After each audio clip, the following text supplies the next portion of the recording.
দর্শক, আমি এই মুহূর্তে সরাসরি যুক্ত হয়েছি। আপনাদেরকে যদি জানিয়ে রাখি, এটি হচ্ছে নোয়াখালী সদর উপজেলার যে মান্নাননগর বাজারটি রয়েছে, আসলে সেই বাজার থেকে আমি যদি আপনাদেরকে জানিয়ে রাখি যে সাপ্তাহিক এখানে দুদিন হাট মিলে। প্রিয় দর্শক, হাটের দিন কিন্তু প্রচণ্ড সড়কে যানজট লেগে থাকে, সেটাকে সেই যানজটকে চিন্তা করে প্রিয় দর্শক এখানকার যিনি স্থানীয় সেলিম রাজা রয়েছেন, আসলে তিনি উদ্যোগ নিচ্ছেন। এই মুহূর্তে সরাসরি আমি আপনাদেরকে দেখানোর চেষ্টা করছি যে ফুটপাতে যে দোকানগুলো বসে সেগুলোকে একটু রাস্তার উপর থেকে সরিয়ে দেওয়ার জন্য চেষ্টা করছেন উৎসব জনতা নিয়ে।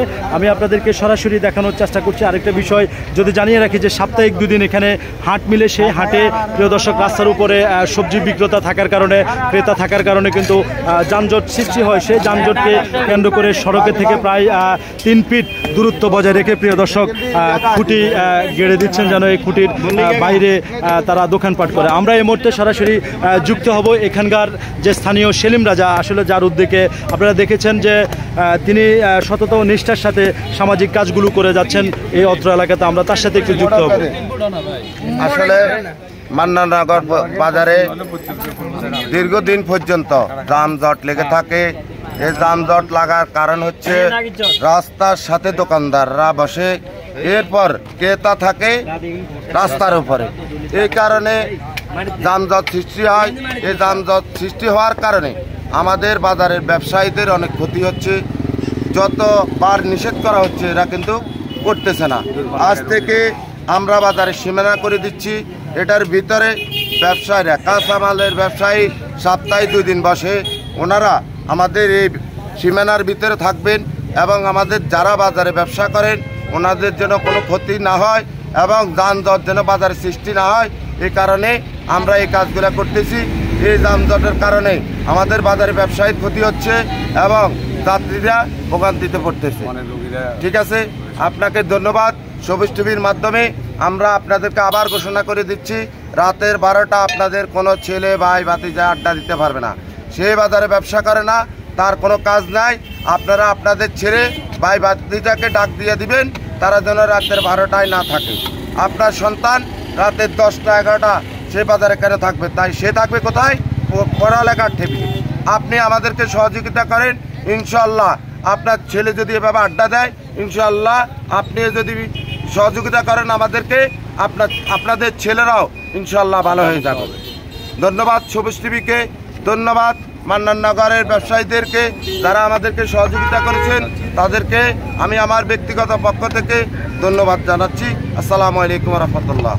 দর্শক, আসলে আমরা কথা বলেছি সরাসরি সেলিম রাজা, যিনি আসলে তিনি আমাদেরকে জানিয়েছেন। দর্শক, আপনারা শুনেছেন। আমরা এখন কথা বলবো এখানকার স্থানীয় 2-4 জন ব্যবসায়ীর সাথে। আসলে যে সেলিম রাজা যে উদ্যোগটা নিয়েছে, সেই উদ্যোগটা তারা কিভাবে দেখছেন এবং তারা এটাকে কি মনে করছেন, আমরা সেই বিষয়টা একটু জানার চেষ্টা করব। আমরা এই উদ্যোগটারে সাধু মোবারক জানাচ্ছি।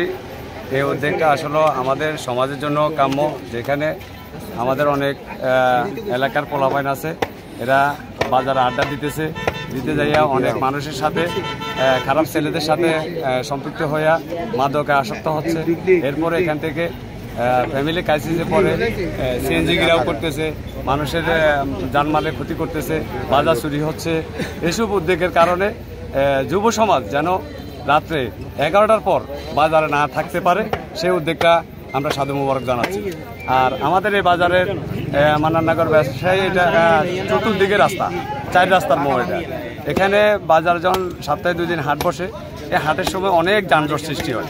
এতে করে দেখা গেছে দূরপাল্লায় সুবর্ণচর, রামগতি, এইসব সাইডের অনেক অ্যাম্বুলেন্স আছে, রুগী অনেক রুগীরা থাকে খুবই ক্রিটিক্যাল যুক্ত। তো এরা দ্রুত হাসপাতাল যেতে পারে না, চিকিৎসা নিতে পারে না।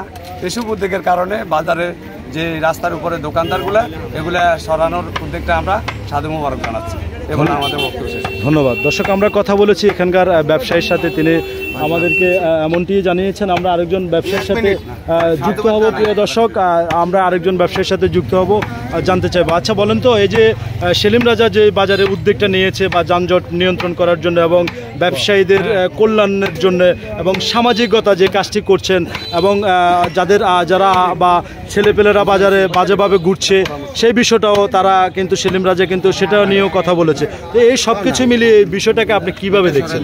সেলিম মিয়া যে একটা উদ্যোগ নিয়েছে, এটাতে আমরা সবাই ধন্যবাদ জানাই ওনাকে। এভাবে দীর্ঘদিন এই বাজারে অনেক মানুষ ভুক্তভোগী হয়েছে। এখন আমরা দেখতেছি এই বাজারে কোনো লোক কখনো যেন ভুক্তভোগী না হয়।